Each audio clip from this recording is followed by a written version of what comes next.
Should you walk 10,000 steps or do a 30-minute HIIT workout if you're looking to lose belly fat? Let's dive straight into those details. If you're new here, my name's Autumn. I'm a certified clinical nutritionist with my master's in nutrition human performance. On my channel, I share with you the tips and strategies to achieve your weight loss and wellness goals. So if you're new here, make sure you subscribe. And today's video is also sponsored by LMNT. More on them in a bit. Now, first, let's discuss HIIT workouts, which stands for high intensity interval training. Now, HIIT is really just the format of the workout. Intense followed by less intense. So it can really be applied to any type of training. It can be swimming, running, cycling, resistance training. But here are the benefits of HIIT workouts. First of all, it's actually been found to help improve fasting blood glucose levels as well as insulin resistance, which is really important for weight loss, especially around the belly, because more insulin resistance is directly associated with weight gain around the belly. One meta-analysis on HIIT workouts found that it helped to reduce not only total body fat, but also visceral fat, which is going to be the fat around your belly, but specifically those around your organs, which can be really detrimental to your health. HIIT workouts can also be uniquely great because you can get it done in about 20 minutes. You don't necessarily need to be at the gym for an hour or 2 hours to be getting all the perks. In fact, if you're doing HIIT right, you shouldn't even really be able to be doing it for that long anyway. Now, here are the cons with HIIT workouts. Because the workouts are so much more intense, the body does require more rest time in between workouts. In fact, the American College of Sports Medicine recommends starting off with just 1 day a week of HIIT workouts and maxing out at about really 2 days per week. If you add more than this, the body doesn't really have time to fully recover, and you can start to get diminishing returns or even reversal of your benefits. And this is often what I see a lot of people do with HIIT workouts. They see initial really great results with 1 to 2 days per week of HIIT training. So they think, oh, if 1 to 2 days per week is great, every day must be exponentially better. Cue doing things like Orange Theory or high intensity cycling every single day. And too much HIIT can cause overtraining pretty easily. Overtraining results in prolonged fatigue, as well as low energy levels, poor sleep, but it can even result from muscle loss because you never actually get the time to fully recover from those higher intensity trainings. And as you lose muscle, the body becomes more insulin resistant, making it harder to lose weight around the belly. So if you do incorporate HIIT, you wanna make sure that you're not doing more than 1 to 2 days per week, which regardless of if you're using HIIT or swimming or any other type of training, it's really important that you're replacing the lost electrolytes while you work out. And this is where today's sponsor, LMNT, can be really useful. In fact, it's been found that low salt intake can actually result in increased insulin resistance, which remember can work directly against your weight loss goals. And even from just a day-to-day perspective, having an imbalance in electrolytes can result in headaches or low energy levels. And LMNT is a high quality zero sugar electrolyte replacement that actually tastes really great too. And because it's zero sugar, it can actually work with your weight loss goals, not against it. Plus, it's extremely easy to use LMNT. You literally just tear off the package, pour it in your water, give it a shake, and you're ready to go. LMNT comes in a lot of different flavors. They even have an unflavored option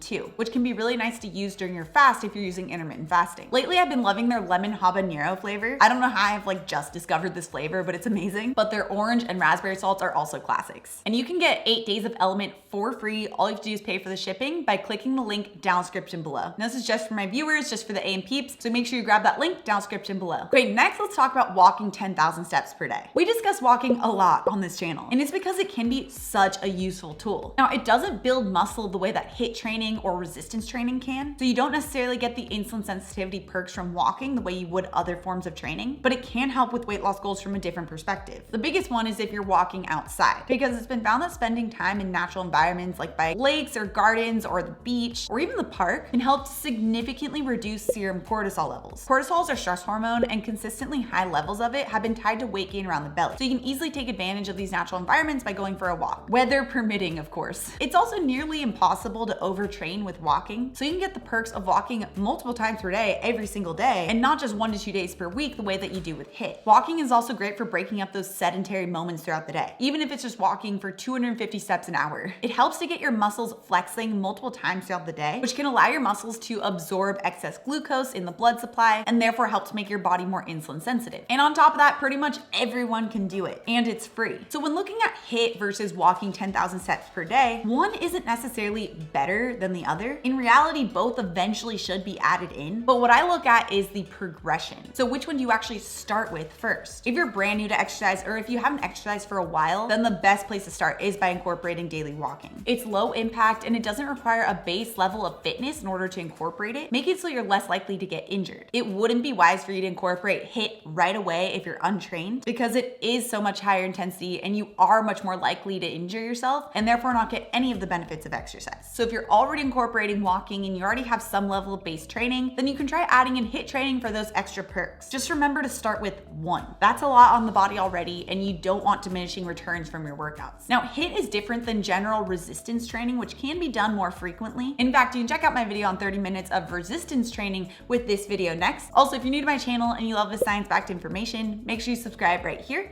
Come out new videos every Tuesday and Thursday. All right, guys, thanks so much for tuning in, and I'll see you in my next video.